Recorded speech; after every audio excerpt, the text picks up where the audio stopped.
ఆ నెత్తురు ఎవరి సిరాతో? ఇరాన్ కొంపకు నిప్పంటించిన అసలు కారణం ఏంటి? యుద్ధానికి సిద్ధాంతకర్తలెవరు? సూత్రం కట్టిన మొదటి దేశం ఏది? మంట మొదలై వారం రోజులు కావస్తుంటే ఇప్పుడు దెప్పిపడుస్తున్న కొత్త ప్రశ్నలు ఇవి. ఇరాన్లో యుద్ధం ఎవరి కోసం ఎందుకు చేస్తున్నారనే మిస్టరీ కొత్త మలుపు తిరిగింది. Iran, Israel, America, middle east లో చితికిపోతున్న 6 అరబ్ దేశాలు, గ్యాప్ లో లెబనాన్, ఖతార్, ఎక్స్ట్రా ఇవి మాత్రమే ఇప్పటి వరకు యుద్ధంలో పాత్రధారులు. సూత్రధారుల విషయంలో కూడా ఓ క్లారిటీ ఉంది.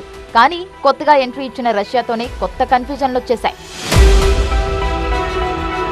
ఇరాన్పై 75 ఏళ్లుగా చేతబడికి పాల్పడుతున్న అమెరికా ఆ దేశాన్ని తమకు అనువుగా వాడుకోవడానికి సర్వశక్తులు ఒడ్డుతోంది. సైనిక కుట్రకు పాల్పడి ప్రభుత్వాన్ని కూలదూసి తర్వాత ఇస్లామిక్ రెవల్యూషన్ వచ్చి తోకముడిచి ఇప్పుడు ప్రతీకారం తీర్చుకుంటోంది. ఖమేనీ అధికారంలోకి వచ్చాక ఇరాన్ ఇజ్రాయెల్ను శత్రుదేశంగా ప్రకటించింది. ఇరాన్ దృష్టిలో ఇజ్రాయెల్ చిన్న సైతాన్, అమెరికా పెద్ద సైతాన్. ఆ 2 దేశాలు కలిసి సరిగ్గా టైం చూసి ఇరాన్కి స్పాట్ పెట్టాయి. తమకు కంటి మీద కొనుకు లేకుండా చేస్తున్న హమాస్, హెజ్బొల్లా, హైతీలకు ఇరాన్ మద్దతునివ్వడం కూడా ఇజ్రాయెల్కి కంటిగింపుగా మారింది.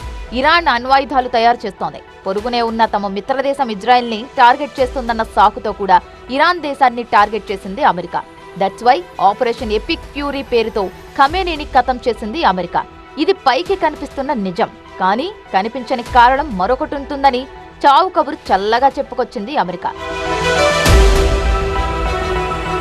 గల్ఫ్ దేశాలపై అటాక్కి కారణం ఆధిపత్య పోరు కాదు, ఆయిల్ పత్య పోరు అంటోంది అగ్రరాజ్యం. రష్యా మాతో పరోక్షంగా యుద్ధం చేస్తోంది, ఇరాన్కు వెనక నుంచి సహకరిస్తోంది అంటున్నారు అమెరికా ప్రెసిడెంట్ ట్రంప్.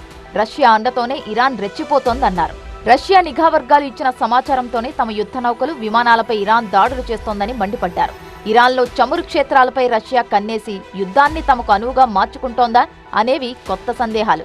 కానీ తమ మిత్రదేశాలని అమెరికా టార్గెట్ చేసిందని కౌంటర్ ఇస్తోంది రష్యా విదేశాంగ శాఖ. సో యుద్ధ కారణాల్లో ఆధిపత్యం కంటే ఆయిల్ కోసం రష్యా ఆరాటమే కీలకమా?